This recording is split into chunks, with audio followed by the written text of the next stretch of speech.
ప్రపంచంలో మైనారిటీలకు భారత్ కన్నా సురక్షిత దేశం ఇంకొకటి లేదు. ఇది అవునా కాదా? ఈ విషయం వాళ్ళు కూడా తెలుసుకుంటే చాలా మంచిది కదూ. మోడీ సాధించాడు. అవును, మనందరం కలిసి సాధించాం. ఒకటిగా ఉంటే సాధించగలం అని నిరూపించాం. ఇది మతాల మధ్య యుద్ధం ఏమీ కాదు, కానీ ఒక మతానికి చెందిన కొందరు వ్యక్తులు చేసే విచ్ఛిన్నకర ఆలోచనలకు మనం చెక్ పెట్టేశాం. ఈ బిల్లు వల్ల దేశానికి ఎంత లాభమో, ఎంత పెద్ద ముప్పు నుంచి బయటపడ్డామో నిన్న పార్లమెంట్లో వాదనల ద్వారా తెలుస్తోంది. దీనికి అడ్డుకట్ట వేయకుంటే ఏకంగా పార్లమెంటు భవనం కూడా మాదే అని అనేవాళ్లేమో.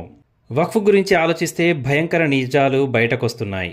ఇది మొదలైన నుండి వీళ్ళకి కాపలాగా ఉండి నీరు పోసి ఇంతట రాక్షస వృక్షంగా మార్చినటువంటి మన పాత ప్రధానులు ఎందరో ఉన్నారు.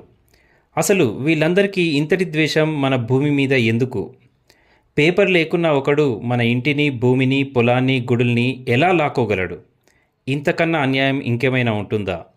కేవలం ఓట్ల కోసం దేశానికి ఇంత అన్యాయం చేసిన ఆ పార్టీలకు ఇక సామాన్య జనాలు ఎవరు ఓటు వేయరనే నేను అనుకుంటున్నాను. ఇంత జరిగినా వాళ్ళు సంపాదించిన భూమి వల్ల వచ్చిన లాభాలు కేవలం కొద్దిమంది చేతుల్లోనే ఉండడం మామూలు ముస్లింలకు కూడా తెలియని విషయం. ఇన్ని వందల ఎకరాల నుంచి ప్రతి సంవత్సరం వచ్చే డబ్బు వాళ్ళ జేబుల్లోకే వెళ్తోంది. కింద ఉన్నటువంటి సాధారణ ముస్లింకు ఏమీ అందలేదు. ఎలాగంటారా? ఆ డబ్బు వల్ల మరి ఆ సమాజానికి ఒక బడి కానీ, ఒక హాస్పిటల్ కానీ, ఒక కళాశాల కానీ, ఓ స్పోర్ట్స్ క్లబ్ కానీ ఏదైనా కట్టారా? ఏదీ లేదు.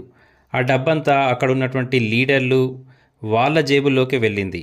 ఇదంతా వాళ్ళు ఇప్పుడు జవాబు చెప్పాల్సిన సమయం వచ్చేసింది. దీన్ని కింది సగటు ముస్లిం కూడా గమనించాడు. అందుకే వాళ్ళంతా మోడీకి సపోర్ట్గా నిలబడడం చాలా ఆనందకరమైన విషయం.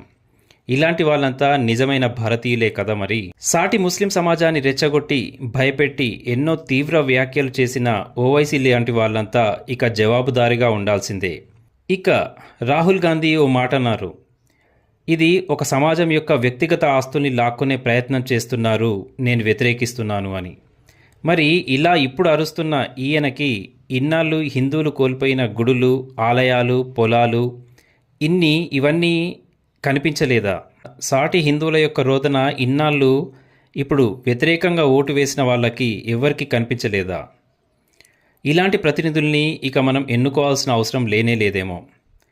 దాదాపు 14 గంటల పైన సుదీర్ఘ సమావేశం జరిగి 2025లో వక్ఫ్కి ఆమోదం తెలిపింది పార్లమెంట్.